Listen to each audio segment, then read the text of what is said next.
નમસ્તે વિદ્યાર્થી મિત્રો.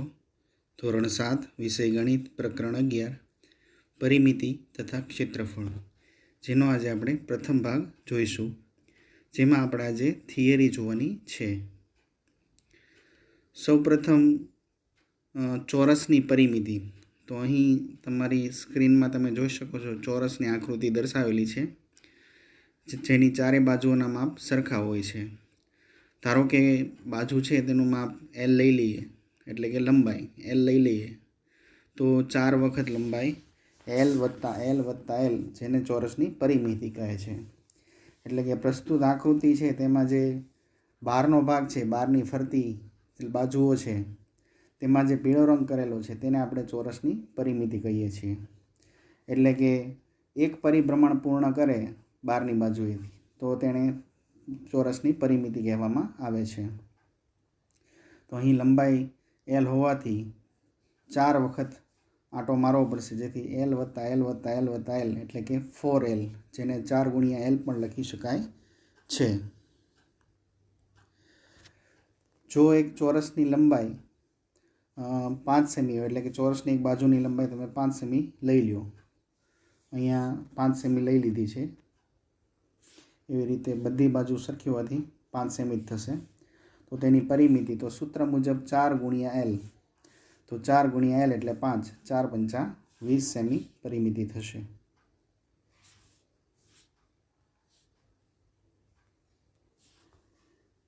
ચોરસનું ક્ષેત્રફળ. અહીં સ્ક્રીન પર તમને ચોરસ દેખાય છે, જેમાં કેસરી કલરનો ભાગ છે, જે ઓરેન્જ કલરનો, એ ભાગ ચોરસનું ક્ષેત્રફળ દર્શાવે છે. તો ચોરસનું ક્ષેત્રફળ શોધવું હોય તો તેની જો એક બાજુની લંબાઈ એલ હોય તો ચારે બાજુની લંબાઈ એલ એલ એલ બધી 4 જ થવાની, ચારે એલ જ થવાની. તો તેનું સૂત્ર છે લંબાઈ ગુણ્યા લંબાઈ, અને એને આપણે એલ ગુણ્યા એલ વડે દર્શાવીએ છીએ, અથવા એને એલ સ્ક્વેર પણ આપણે લખી શકીએ છીએ. જો ચોરસની એક બાજુની લંબાઈ 4 સેમી હોય, તો માની લો કે ચોરસની એક બાજુની લંબાઈ 4 સેમી હોય, તો આમ તો બધી બાજુની 4 4 4 4 જ થશે. હવે એનું ક્ષેત્રફળ શોધવું હોય તો આપણી પાસે સૂત્ર અવેલેબલ છે લંબાઈ ગુણ્યા લંબાઈ, એટલે કે એલ ગુણ્યા એલ, એટલે કે એલ સ્ક્વેર, એટલે કે 4 ગુણ્યા 4, ચોકે ચોકે 16 ચોરસ સેમી, અથવા તો સેમી સ્ક્વેર પણ તમે લખી શકો છો. અહીં બંને બાજુઓ છે તેનો ગુણાકાર કરી નાખો તો પણ સીધો જવાબ મેળવી શકાય છે.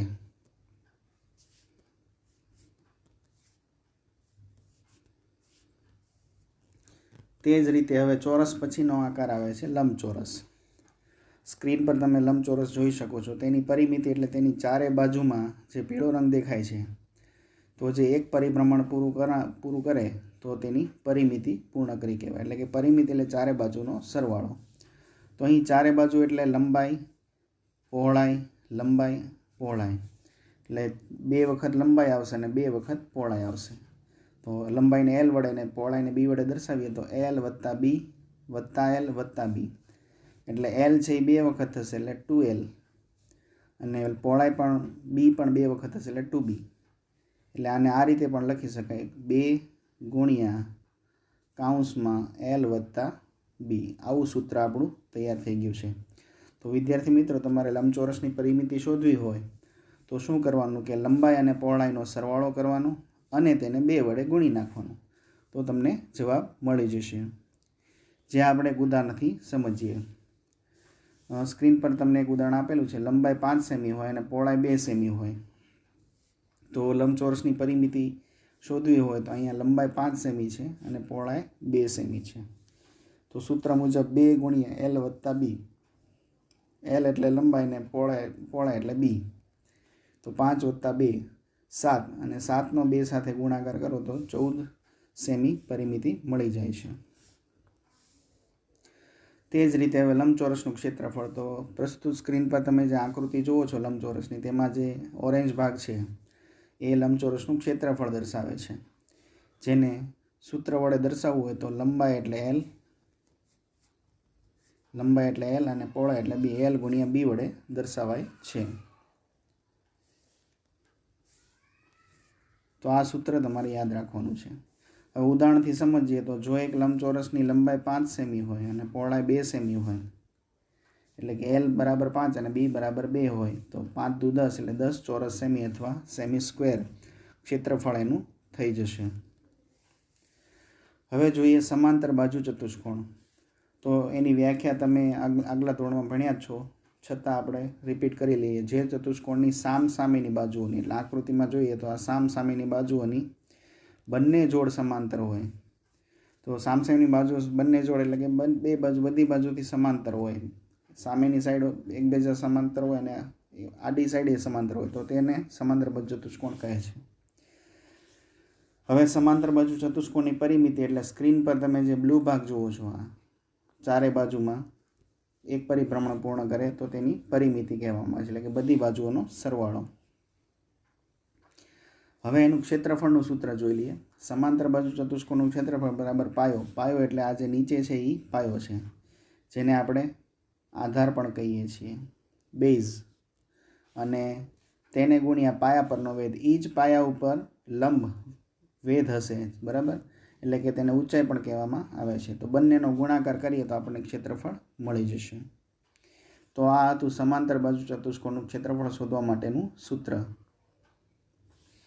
હવે જોઈએ ત્રિકોણનું ક્ષેત્રફળ. તો ત્રિકોણનું ક્ષેત્રફળ અહીંયા તમને એક લઘુકોણ ત્રિકોણ આપેલો છે અને એક કાટકોણ ત્રિકોણ આપેલો છે.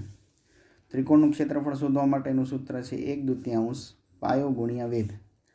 પાયો એટલે આ બેઝ, આધાર, અને વેધ એટલે તેની પર દોરેલો લંબ. તેવી જ રીતે કાટકોણ ત્રિકોણમાં તો વેધ હોય જ છે 90 ડિગ્રીમાં, અને આ પાયો હોય છે. એટલે પાયો ગુણ્યા વેધ અને એનો ગુણાકાર કરી અને 2 વડે ભાગી નાખીએ તો ત્રિકોણનું ક્ષેત્રફળ આપણને મળી જશે. આ સૂત્ર પણ તમારે વિદ્યાર્થી મિત્રો યાદ રાખવાનું છે. અંતના ભાગમાં, આ પ્રકરણના અંતમાં વર્તુળની ચર્ચા કરવામાં આવી છે, તો તેની પણ થિયરી જોઈ લઈએ. તો સૌ પ્રથમ વર્તુળની ત્રિજ્યા. તો આકૃતિમાં લાલ રંગની લાઈન છે તે વર્તુળની ત્રિજ્યા દર્શાવે છે, એટલે કે આ જે ભાગ છે એ વર્તુળની ત્રિજ્યા દર્શાવે છે, જેને R વડે દર્શાવવામાં આવે છે. વર્તુળની મધ્યમાં બરાબર વચ્ચોવચ્ચ કેન્દ્ર હોય છે, બરાબર. અને આકૃતિમાં લીલા રંગની લાઈન છે, એટલે કે આ લાઈન લીલા રંગની છે, તેને વ્યાસ કહેવામાં આવે છે અને તેને D વડે દર્શાવવામાં આવે છે. વ્યાસનું માપ ત્રિજ્યાથી બમણું હોય છે. ત્રિજ્યા ડબલ થઈ જાય એટલે કે આખું માપ લઈ લઈએ તો વ્યાસ કહેવાય છે, અને વ્યાસને અડધો કરી દઈએ તો એને ત્રિજ્યા કહેવામાં આવે છે. એટલે કે ઉદાહરણ આપેલું છે, જો ત્રિજ્યા 4 સેમી હોય, એટલે કે આ ત્રિજ્યા 4 સેમી હોય તો વ્યાસ કેટલો હોય, તો 4 ને 4 બંનેનો સરવાળો એટલે કે 8 સેમી થઈ જશે. તેથી સૂત્ર એવું મળશે, વ્યાસ બરાબર 2 ગુણ્યા ત્રિજ્યા.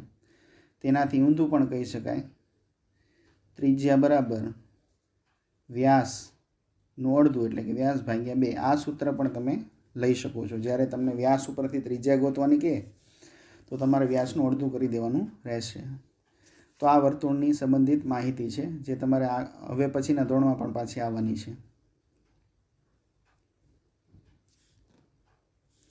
હવે જોઈએ વર્તુળનો પરિઘ. સ્ક્રીન પર તમને વર્તુળ દર્શાવેલું છે, જેમાં લાલ રંગનો ભાગ છે તે વર્તુળનો પરિઘ દર્શાવે છે. એટલે કે તમે જુઓ, છેડા પરનું તમામ એક પરિભ્રમણ પૂર્ણ કરે, એટલે કે અહીંથી શરૂ કરી અને વળી પાછું અહીંયા સુધી આવે ત્યારે એક પરિભ્રમણ પૂર્ણ કરે તો તેનો પરિઘ કહેવામાં આવે છે. તેનું સૂત્ર છે 2πr.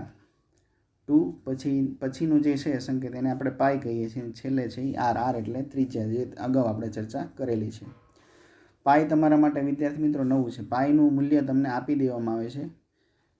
તમને 22/7 આપશે અથવા તો 3.14, બેમાંથી કોઈ પણ એક મૂલ્ય લેવાનું હોય છે ગણતરીમાં, જે તમને રકમની અંદર જ આપી દેવામાં આવે છે. તો વર્તુળનો પરિઘ આપણને સમજાઈ ગયો હશે. વર્તુળનો પરિઘ એટલે બહારની બાજુ જે ટૂંકમાં લાલ રંગથી દોરેલો ભાગ છે તેને વર્તુળનો પરિઘ કહેવામાં આવે છે. ત્યારબાદ આવે છે વર્તુળનું ક્ષેત્રફળ. સ્ક્રીન પર તમે વર્તુળ જોઈ શકો છો, જેમાં પીળો રંગ અંદરનો ભાગ છે, બહારના ભાગમાં લાલ રંગ છે, તે વર્તુળનો પરિઘ છે, ને જે અંદરનો ભાગ છે પીળો આખો, તેને આપણે વર્તુળનું ક્ષેત્રફળ કહીએ છીએ. વર્તુળનું ક્ષેત્રફળ શોધવાનું સૂત્ર છે πr², જેમાં પાઈ તમે અગાઉ જાણ્યું તે મુજબ 22/7 અથવા 3.14. R એટલે ત્રિજ્યા. તો વર્તુળનું ક્ષેત્રફળ શોધવા માટેનું સૂત્ર πr² તમારે યાદ રાખવાનું રહેશે. અહીં આ પ્રકરણની થિયરી પૂર્ણ થાય છે. દાખલાઓ ગણવા અને જોવા માટે તમારે ભાગ નંબર 2 જોવો પડશે.